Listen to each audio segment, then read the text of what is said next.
Frente a la capital y bordeada por el río Torres, yace la antigua Penitenciaría Central.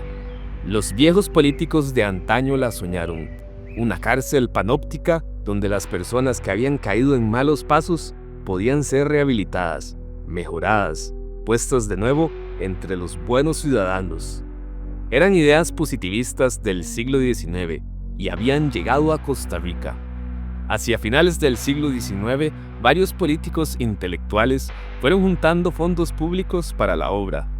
Pasarían muchos años y finalmente, en 1905, bajo la administración del presidente Ascensión Esquivel, inició la construcción de aquel laberinto. Los días fueron pasando y en aquella colina rodeada por el río Torres, un bulto enorme se fue asomando. Con el tiempo, un nuevo castillo deslumbraba a los habitantes de San José. Aquí tenemos una publicación del diario La Información. Es del día 23 de marzo de 1909 y nos indica que la Penitenciaría Central será inaugurada el primer día del próximo mes. También nos aclara que el centro será poblado con reos traídos de distintas cárceles del país. Los reos son en su mayoría ladrones o estafadores, pero hay entre ellos varios asesinos. Entre los asesinos recién llegados al centro se destaca un jamaiquino llamado Alexander Jacobson. 5 meses atrás, Jacobson asesinó en Limón a un pagador llamado Stanley T. Paz. Mr. Paz era un pagador que trabajaba para el inversionista Cecil Lindu. En el octubre de 1908, Mr. Paz iba rumbo a la entrega de salarios de una plantación bananera, cuando fue interceptado por Alexander Jacobson. Tras el asesinato, Jacobson huyó con el dinero de los obreros. Le acompañaba su amante Alberta Henry y un amigo llamado John Henderson. Las autoridades fueron alertadas de la situación y con la ayuda de voluntarios lograron apresar al trío. Jacobson y Henderson fueron llevados a la cárcel de Limón, pero a la mujer, Alberta Henry, se le dejó en libertad. De ella y sus oscuros rituales hablaremos más adelante. El cómplice John Henderson murió en la cárcel de Limón y poco tiempo después, el propio Jacobson sería trasladado a la nueva penitenciaría en San José. Ahí fue sentenciado a una pena de 29 años. Jacobson llevaba apenas 2 meses en la nueva penitenciaría, cuando un 12 de julio, sus compañeros de celda, los ladrones Juan Cambronero y Francisco Espinosa, idearon un plan para escapar. Apoyándose sobre el excusado de la celda y con un pedazo de varilla, los hombres fueron capaces de levantar las tablas del cielo raso. Por ahí salieron al techo de la penitenciaría y avanzaron cuidadosamente sobre unas vigas. Finalmente, utilizaron una cuerda previamente adquirida para descender al exterior del centro. Primero bajó Cambronero, después Espinosa y por último Jacobson, que por mala suerte se le rompió la cuerda, ocasionándole al caer un fuerte golpe en las costillas.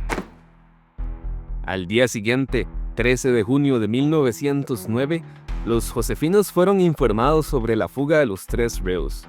De ellos, Jacobson era el más temido por la gente. 2 días pasaron y los ladrones Cambronero y Espinosa fueron capturados en Río Grande. ¿A dónde estaría el jamaiquino asesino? Habían rumores. La gente afirmaba haberlo visto en San José.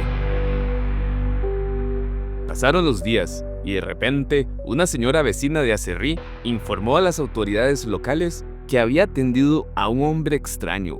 Y al describirlo, los oficiales recordaron a Jacobson. Emprendieron la búsqueda y efectivamente dieron con el hombre. Jacobson intentaba dirigirse al Pacífico a través de Pirrís, cuando fue interceptado por los oficiales. Jacobson fue entonces arrastrado de vuelta a la penitenciaría. Tras la captura, el nombre de Alexander Jacobson seguía en boca de los josefinos. Tal era su fama que de vez en cuando era visitado por algún periodista y así se informaba al público sobre su estado de salud y ánimo. Casi un año más tarde, Alexander Jacobson planeó fugarse de nuevo. Se hizo de una varilla y de 7 cómplices. Sus cómplices se encargarían de vigilar o de distraer a los guardias, mientras Jacobson abría un agujero en una de las paredes de los jardines. Con la varilla, Jacobson removía el mortero entre los ladrillos e iba poco a poco arrancando pedazos y debilitando el muro. Un día de junio, el director del centro penitenciario se percató de la sección debilitada del muro y tras una inspección, a Jacobson se le encontró material del muro en sus pantalones. El plan de Jacobson fue frustrado y su situación no pintaba nada bien. En julio de 1910, Jacobson fue trasladado al presidio de San Lucas. El aislamiento de la civilización, el calor y los trabajos forzados hacían de San Lucas una estadía sumamente dura. Aquí la historia de Alexander Jacobson se nos pierde en la oscuridad del tiempo, mas no es la última vez que escucharemos su nombre. De momento regresaremos a la penitenciaría. El 18 de julio de 1911, una extraña pareja fue ingresada. Se trataba de Dolores Barbosa y Ramón Alvarado, quienes fueron traídos desde Dominical. El caso es extraño y lamentable, pues una bebé de 7 meses, la hija de Dolores, murió en circunstancias extrañas. Antes de adentrarnos en el crimen, vamos a conocer a su madre, Dolores. Dolores Barbosa vivía con su padre en San Marcos de Tarrazú. Cuando ella tenía 18 años, un colombiano llamado Urillo Cerceño la enamoró con un maleficio. Con él se fue a vivir a Dominical. Con Urillo tuvo 2 hijos, un varón llamado Daniel Antonio y la bebé llamada María de los Santos. El padre de los niños pasaba ausente y la familia pasaba hambre, así que Dolores se dejó llevar por las promesas de otro hombre, el ahora acusado Ramón Alvarado. Dolores y los niños se fueron a vivir al rancho de Ramón y ahí la situación se puso peor. Un vecino llamado Lorenzo Tabalera arribó un día al rancho y encontró a Dolores llorando. Dolores explicó que Ramón era un hombre cruel, que agredía a los niños y que los hacía beber brebajes malignos. Un día lanzó al niño contra un árbol y el pobre sufrió una herida que se infectó y hasta gusanos tenía. La pobre Dolores también era agredida y en ocasiones Ramón la echaba del rancho y por ello sufría hambre y aguaceros. Dolores le explicó al vecino que no podía denunciar a Ramón, pues si la descubría, su venganza sería fatal. Así llegó la hora más oscura.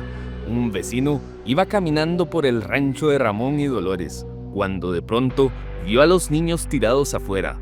Para el horror de este vecino, la niña de 7 meses yacía sin vida y el niño apenas respiraba. El vecino avisó a las autoridades y así fue como los oficiales arrestaron a Ramón y a Dolores. En otra versión de los hechos, los niños colgaban de un árbol.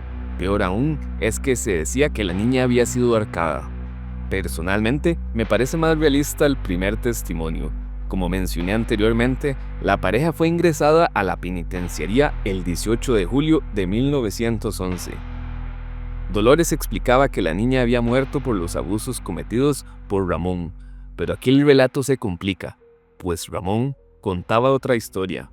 Él nunca maltrató a los niños, hacía infusiones para curarlos y era Dolores la que enloquecía y agredía a los niños.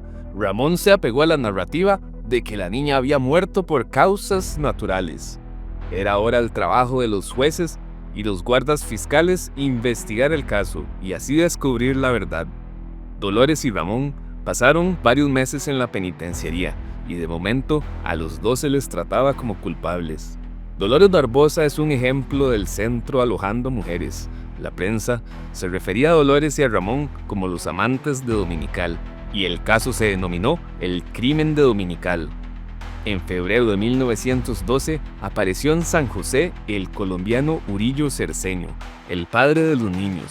Urillo no comentó sobre la situación de Dolores y Ramón, solamente apareció con el niño Daniel Antonio.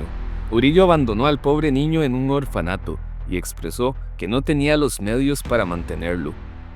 En esos días se dio a conocer la sentencia del juez. La pareja sería condenada a una pena de 20 años. Un defensor público se opuso a la sentencia. y esta fue entonces aplazada. Dolores Barbosa se fue ganando la simpatía de muchos josefinos, personas que la veían como una víctima y que consideraban que la pena de 20 años era injusta.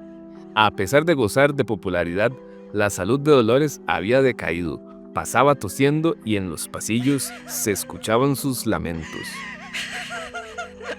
¿Serían los llantos de una mujer martirizada o serían lágrimas de una madre que había cometido el peor de los crímenes? Cualquiera que fuera el caso, en las imágenes los amantes de Dominical lucen perturbados.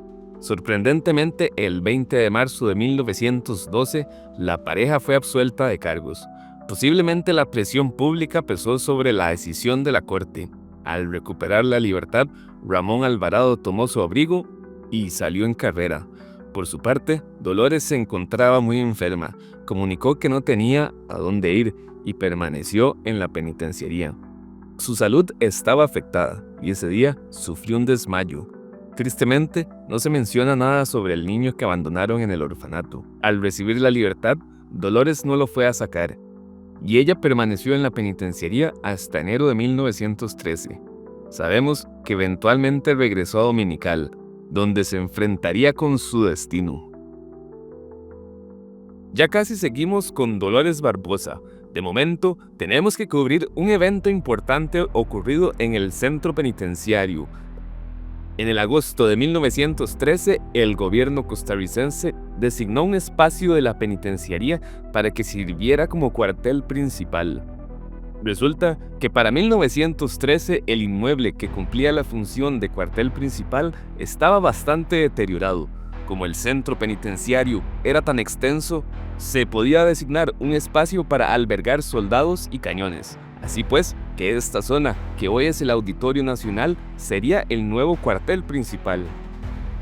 Habiendo salido de esa aclaración, podemos continuar con la vida de Dolores Barbosa, o más bien con su muerte. El 29 de enero de 1914, Dolores Barbosa fue hallada sin vida en un potrero de Dominical. Su rostro había sido devorado por aves. La escena era sin duda macabra. Así llegó a su fin esta trágica historia. Dolores tendría menos de 30 años y no sabemos si en algún momento fue por su hijo en el orfanato. Como no hubo investigación, nunca sabremos si su amante Ramón Alvarado estaría involucrado. Es un secreto que solo la selva sabrá. En el noviembre de 1916, Alexander Jacobson regresó temporalmente a la penitenciaría central. Para 1916, Jacobson tenía 8 años de haber perdido su libertad y regresó buscando una revisión de su caso. Este era un derecho que se daba en aquella época, que el reo, después de un tiempo, podía solicitar que su caso fuera revisado, con la esperanza de reducir la condena. Mas no fue el caso para Jacobson, y después de varios días, este fue devuelto a la isla de San Lucas. Como mencionamos anteriormente, cuando Jacobson fue arrestado, lo acompañaba su amante Alberta Henry, la cual había quedado en libertad.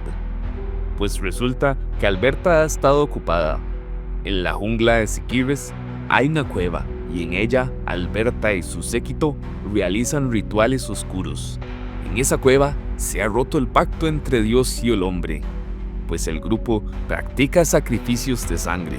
No tenemos claro si solo de animales, pero se rumora que también de personas.